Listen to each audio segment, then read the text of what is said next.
Greetings, magical souls. If you're new here, my name is Em. I am an animal communicator and healer, also a healer of humans. And I am a lover of dragons and a believer of all things magical. So today I've come on to share some insights and I guess just a little bit about where I am currently.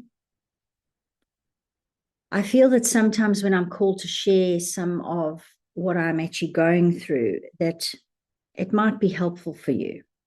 So the energies of last week were a shit show, to put it mildly. Monday and Tuesday was spent on my couch just crying. It was delightful. What's interesting for me is that I just felt like all of a sudden the world had become far too loud, too bright, too painful. It was just unbelievable what I was going through. What I found even more fascinating is that if you've been following me for a while, you'll know that last September I had a sort of massive death and rebirth. And that lasted about 3 weeks. And I came out of that not really knowing who I was, what I was, how I was going to move forward, what this now looked like. It was quite daunting, actually. And what I feel like happened last week was another death and rebirth. The important thing to share with you out there, if you're going through the same thing, because when we're going through these times, it can be like, oh my God, like how much more inner work do I need to do? How much more journaling? How many more programs have I got locked away? Like, what do I need to fix next? I mean, I've been on this journey since I was 19 years old. And yeah, part of me, when I get into those spaces, it's like, okay, this is enough already. Of course, this is a journey, not a destination. So, but what's interesting for me is, and some of you may be noticing this as well, is that the intensity seems to be turned up to like 1 billion, gazillion, trillion. I don't even have numbers for the intensity of what I was experiencing last week. Yet it seems to be over in a much shorter space of time. I find this fascinating because if we look at what time's actually doing, it seems to be any transformation that we're needing to go through at the moment is feeling very, very, very intense, almost like unbearable. But yet it comes and it goes, and it's quite quick. The other thing is, and it's really been helpful for me, and this is one of the things I want to share, is that now, well, last week, because it was 2 days of shit, 1 day of okay, then there was something else, then there was another day of shit, and then it was a little bit like a bit of a roller coaster last week. And what I found myself doing from like Wednesday was going, oh, I actually feel okay today. I feel okay today. And right now, because I actually don't know if in 5 minutes' time I'm going to be losing the plot again, I'm going to just sit here and enjoy this moment of peace that I feel right now. And so, really, what's happening with this is for me, it's forcing me to become more present. So, on the good days, it's almost like I'm savoring the good days. It's like, oh, this is a good day. This feels so good. Oh, hallelujah. What should I do with myself? Where's all the unicorns and the love and light and the rainbows and the, it's such a high because, sort of within the next half hour, there was a transition into absolute bloody rage and wrath and anger. And I did prefer that to the crying, I might tell you. but really what's fascinating about this is also that instead of getting locked into the what do I need to fix, how much more work must I do, how much more inner work, oh, what other programs are hiding, whatever it is, whatever it was that I was doing before, it's almost like now I'm even able to sit in the difficult spaces, and not necessarily while I'm in them, but just after I come out of them, I'm able to ask, what is this teaching me? Is this something that I need to learn? Is it showing me a blind spot? Is it simply just a next layer coming off, or whatever it is? And is it simply just something that I am feeling and that I need to allow to move through me? And why I say that is because I feel like some of us here as empaths, we are transmuting some of the collective energies, and the collective energies are pretty hectic at the moment. Now, what's fascinating for me is that when I came out of last week and I was sort of asking those questions, is there something for me to know? Like, what has this been for? Because what I want to just drive home is that these are not punishments. These are not torturous events. These are not like just random things that are ever thrown at us. There's a very specific reason why we dive into the depths, or why we are sort of knocked off the happy train for a while. And I think some of it, which I think makes sense, is that it's just literally the nature of this reality. We live in a polarized world. We live in a world of duality.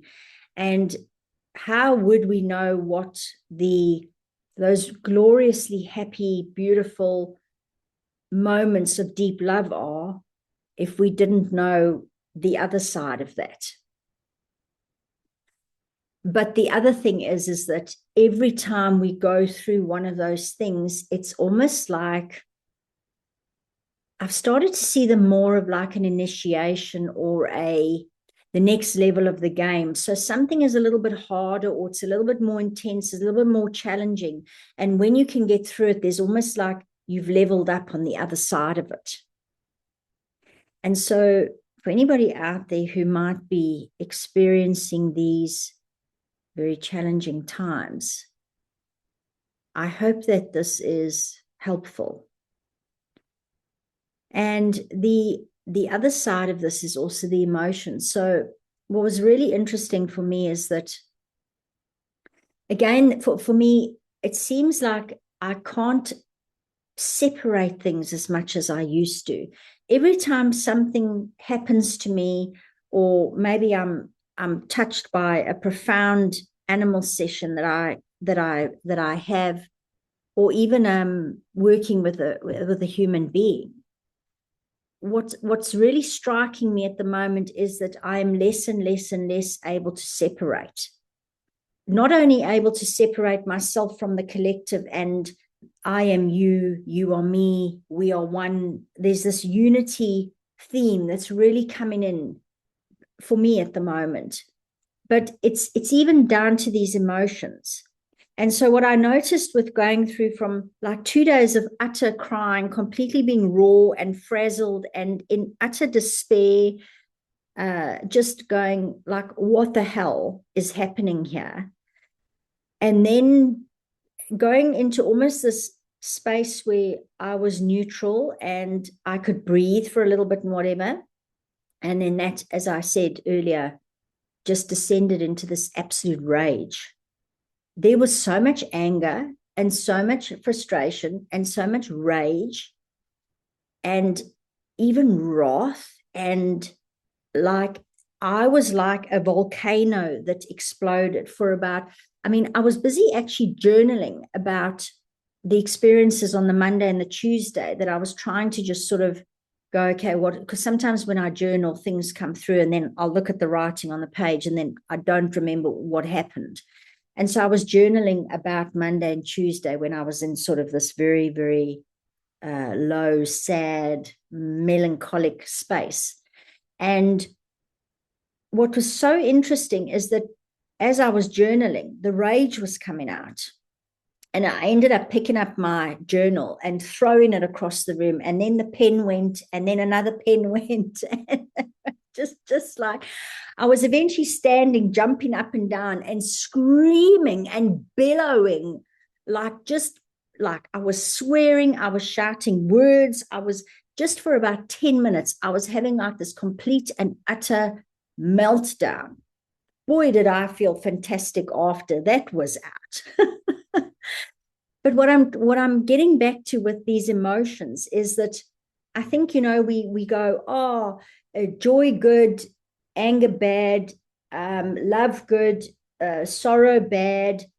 If we want to look at that scale of vibrations, now I'm not dissing that scale. I think it's the Hawkins scale of whatever consciousness or whatever it is, and every sort of emotion's got a different vibration to it or frequency. Absolutely 100% agree with that.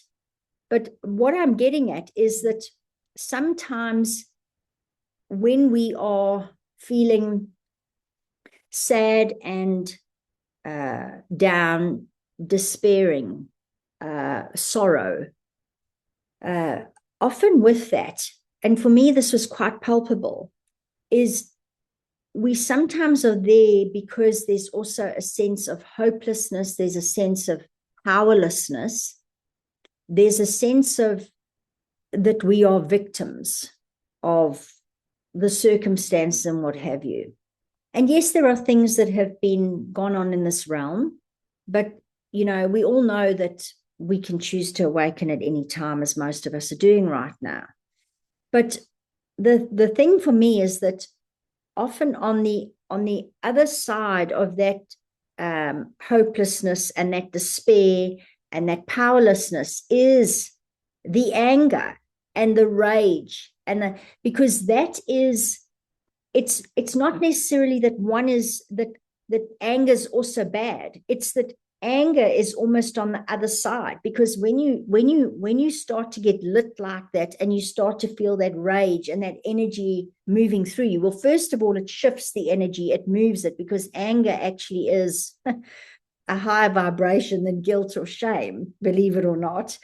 But what it does is when you actually get that out and when you allow it to move through you, you automatically feel less of a victim. You come out of that and you go, wow, I shifted that, or I moved that, or whoa, I feel so much better. I might have screamed the place down for 10 minutes, but I feel so much better. And what it allows you to do is to reclaim your power and to realize that there are always things that you can do. And so for me, what was quite interesting is that if you look at despair and guilt and hopelessness and whatever, and even anger and rage and stuff like that, they're both sort of termed as more negative emotions. But the rage actually helped me to move into more of a positive space. And so really what I'm trying to say here is, I think, just kind of keep separating these emotions and labeling one as good as and one as bad and whatever. Sometimes as you're moving through them, even the more negative ones are a bridge to move you up into some of the higher ones. And remember that sometimes that anger or that rage or whatever it is something that's actually been suppressed and living in the body. So what I got from all of this week, which was really, really new for me, and it's why I'm sharing it, is that I wasn't necessarily feeling sad and hopeless and whatever like I was on Monday and Tuesday. It was more like a suppression of emotions and things, and possibly still from childhood and maybe even from my adult life, and all the places where I've not spoken up, where I've just had to swallow something, where I've just had to like keep things in that actually I wanted to express. It felt like all of that came out in a volcano. And it was really interesting for me, because as I was feeling that rage building as I was writing, I mean, I could see my pen getting harder and harder and harder on the page. And I was like consciously going like, wow, what's happening here? It was almost like I could feel like dragon energy around me. Like it's time to burn the shit down. It's time to burn it out. It's time to release it. It's time to fucking burn it. like there is no more of this now. The next day was a little bit down again. And then Friday was a really good day, which I celebrated again.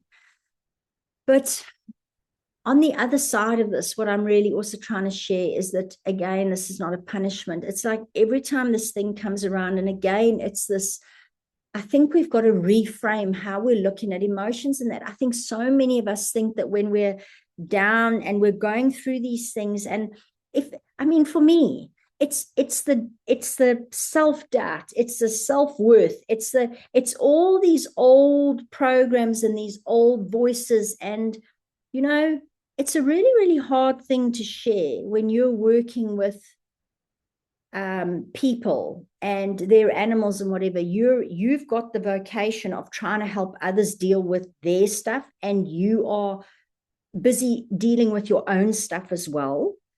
And for a long time, I think that's why it took me so long to start my business, because I thought, how can I help other people when I'm sitting in all my own shit? How does that work?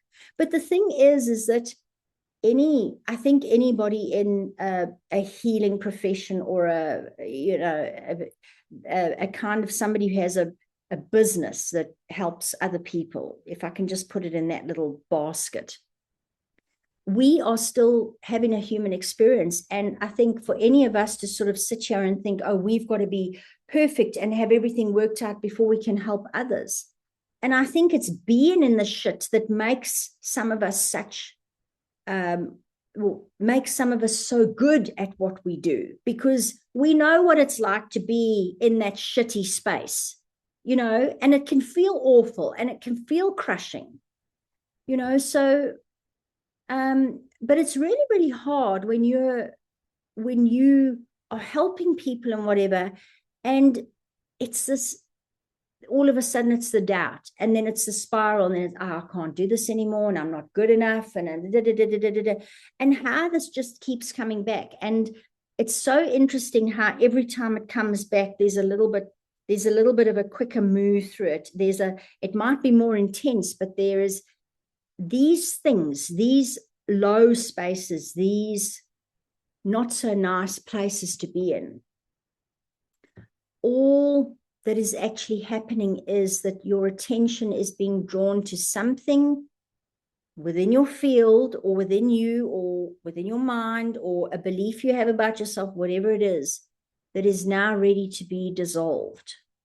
For me, these have become basically where I think I'm okay and I'm plodding along, and it's like a little tap on the shoulder from my higher self, or my team, or my soul, or whatever it is, going, you've got something here that you still need to look at.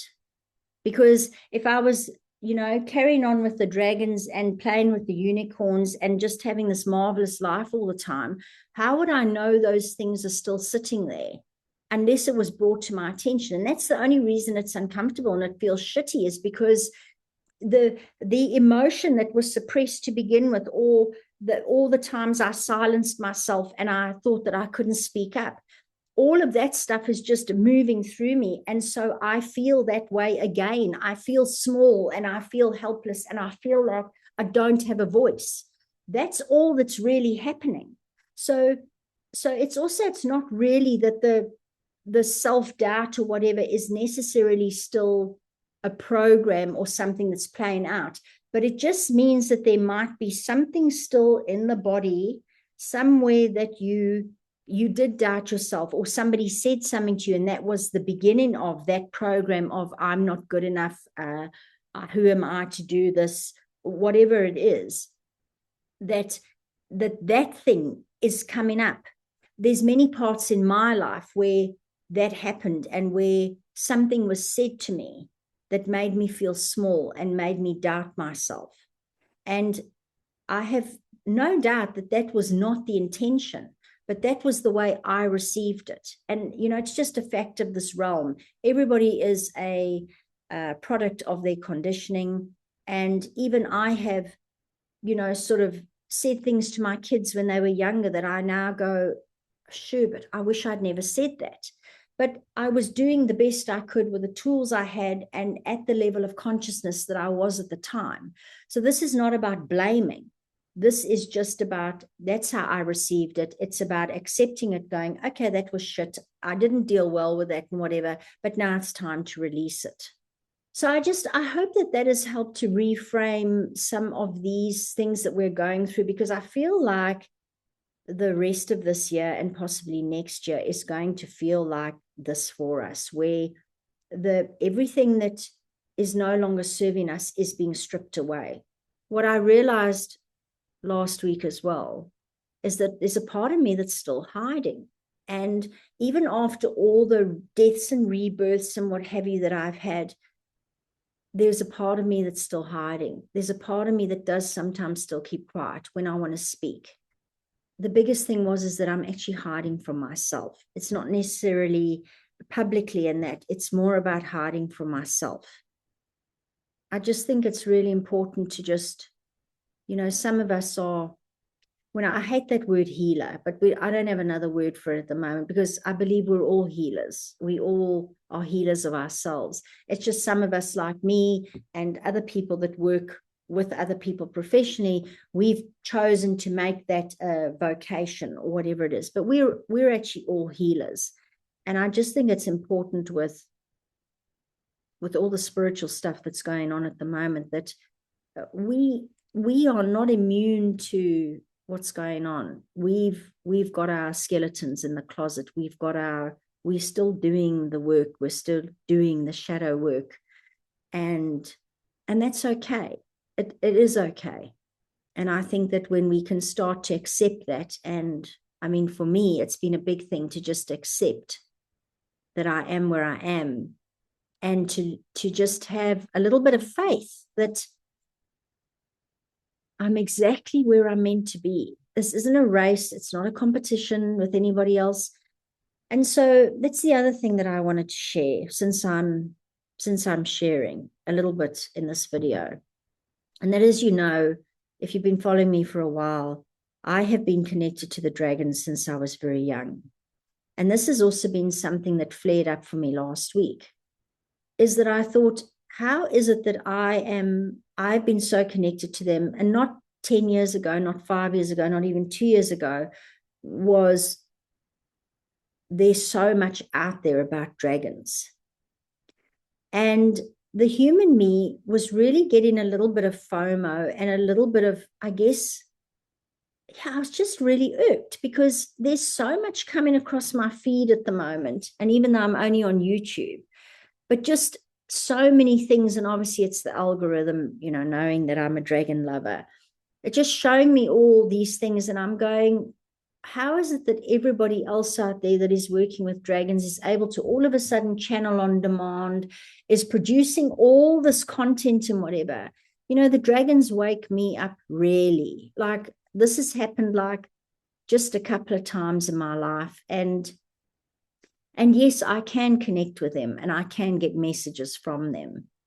But what I was really sitting was, part of the FOMO was like, well, how come everybody else just gets to do this and it feels like it's easier for them than it is for me? Like, what's with that when I'm, like, what is with that? Like, I was really having a little bit of a pity party.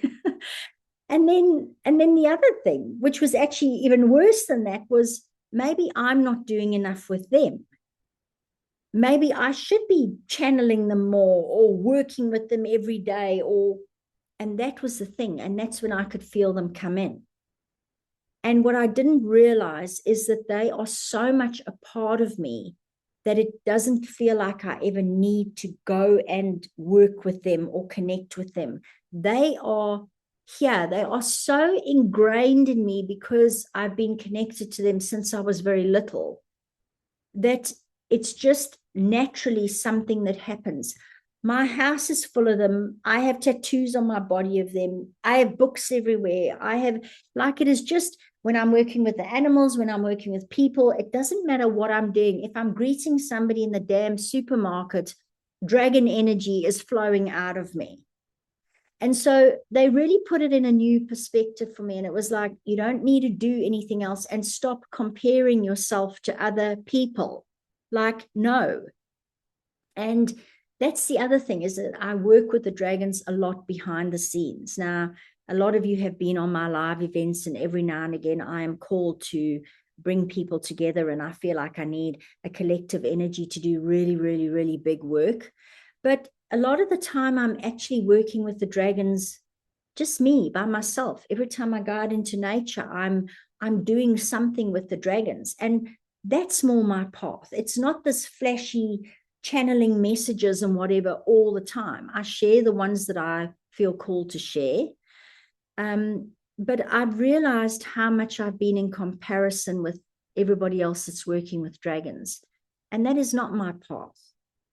And it's one of the reasons why I've not sort of launched my dragon. Well, I'm called it the Dragon Sanctum, but it's like a dragon mystery school. And I've been wanting to do this for years. And I keep thinking, how can I launch this when I'm not channeling a message every day, and I haven't got all this dragon content to give to people? And I go, so how can I create something for people to join that will be paid? And yet, like, what do I have to offer them? Because I'm not this dragon person that other people seem to be. And so that's really what also came out last week, is that's why I haven't launched it, because I go, well, what does that look like? But I have loads to share. It's just that I don't always share it. And the thing that I didn't realize is, because it's so much a part of me, is I don't even realize how much I'm working with them all the time. I share this message because perhaps it's helpful for you. Perhaps there's something that you feel that where you are still comparing yourself to others out there who do something along the same lines that you do. Could even be like you're an artist, or it could be, or a singer, or a whatever it is. It doesn't matter. It doesn't have to be a healer or a channeler or a whatever that is. You are here to be uniquely you. And this comparison has got to end, because that comparison for me is what's keeping me small. That comparison is what's keeping me hiding from certain things. That comparison is linking into that I'm not good enough story that I've got running still somewhere, somehow in my field. And so I think that letting go of the comparison, and when the dragons came in with that message, it was like, wow, I'd never really thought about it like that. And maybe that's your dragon teaching for today. They really want us to drop the comparison and to just be who and what we want to be, that authentic version. Yeah, it's been an interesting journey. And I do feel that all the animals that I'm working with at the moment, just because my animal work has ramped up in a really big way this year. I mean, I've had more animal sessions this year than I've had like in the last 2 years. But I feel like every time I connect with an animal, my consciousness just goes like, it's really hard to keep up. And so it's another thing that I wanted to share, is that sometimes our consciousness is expanding at this rapid rate.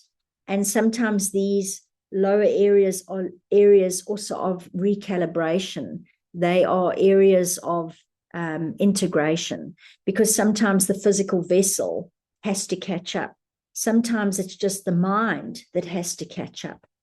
And so if you're finding yourself in a low space, that could also be a phase of integration, particularly if you've had just like it, because it happens like that for me. I have these wild, wonderful times, and it's just a boom, boom, boom, boom, boom, and then all of a sudden crash, what feels like a crash. But it's that there needs to be this period of integration. You can't just keep stretching. It's almost like, as you're stretching, if you imagine that there was a membrane round your consciousness that's growing and growing and growing, it's almost like a balloon, really, if I can use this analogy, and this is just coming in now. But it's got to, the skin on the outside is stretching, and then that skin has to kind of just be able to sit there and settle in, and almost gets like some more it almost is building more skin at the time to allow for then the next stretch that happens. Because if that little space wasn't there in between, where it was almost like the body or the mind or whatever catching up, we could end up with something like a psychosis happening, where the mind just can't like make that leap. You could end up with things, we know there's things going on in our physical body, upgrades and things like that. That's really important, that the physical body is given time to catch up. And that's sometimes also why we have these low times, because when I'm in these low times, I'm not sitting there going, oh, let me meditate and let me see if I can expand today or whatever it is. No, I'm sitting very much in my human vessel feeling really, really shitty. And that's exactly where I'm needing to be. I'm not meant to be expanding anymore right now at this moment, because I need to allow myself to catch up. And so that analogy of that balloon is quite interesting, because while that's happening is that there's more and more balloon being added, more and more space, more and more elastic being added, so that when the next expansion comes, it can. And so I think we just need to just realize that our bodies know what they're doing. We need to trust in the intelligence of our bodies. Our soul knows what it's doing. Our higher self knows what it's doing. And sometimes just from the human perspective, it can look like it's an absolute bloody shit show. I hope this message today, although it feels like it's a little bit lower than some of my other videos, but I actually feel like it's real. I feel like it's real, and these are some important things that I've realized that I wasn't realizing before. And so we need to trust in the process. We need to trust that these energies, our body knows how to work with these energies. Our soul knows how to work with these energies. Just us as the humans sometimes are trying to rush things along or force things. And that's really, there's no more of that. It's just really allowing yourself to just be where you're at, whether it's low or high, be present with it. It either takes something really beautiful from it if it's high, if it's low, what is this trying to show me? Perhaps it's just an integration phase. Perhaps it is just a day where you literally just need to sit on the couch because your body is going. I mean, I know I'm like that. I'm quite an energetic person, and I'm quite driven a lot of the time.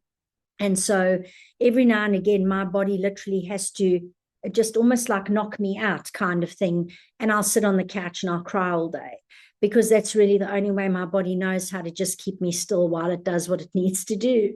So, it's interesting, and we're all different, and we're all dealing with these things individually and in our own way.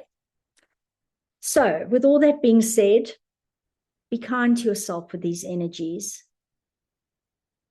Be present with yourself and allow these things to just move through you. Remember that not everything is yours. And when I say that, I mean some of it is collective, but also some of what is moving through you is really not yours. So even though it's a program or it's something sitting in your field, it is a projection that was given to you by a teacher, a friend, a boss, a parent, whatever it is. Most of these things are not even yours. And all this process is doing is just allowing more of the real you to be revealed. It's really all that's happening. So try and enjoy it as much as you can, and at least try and have gratitude for it. If you can't enjoy it, just know that it's serving a purpose, and know that everything is unfolding exactly as it should be. Right, so wishing you a magical rest of May, just in case I'm not on here again, because who knows what is going to happen. Be kind to yourself, be gentle with yourself, take all the time you need, and just be where you are. I think that's really important at the moment. Be where you are, and just understand that everything is unfolding exactly as it should be. So with that, thank you for listening as always. Thank you for watching. Thank you for all your beautiful comments. Just a reminder that if you do feel called to share something that is near and dear to your heart, I encourage you to do so, because it often helps somebody else who's reading the comments. So wherever you are, wishing you a magical rest of your day. Just know that we are all here together. And we're all supporting one another energetically in the field. And we have so much support as well from our teams, from the dragons, and from Gaia herself. Sending you all much love.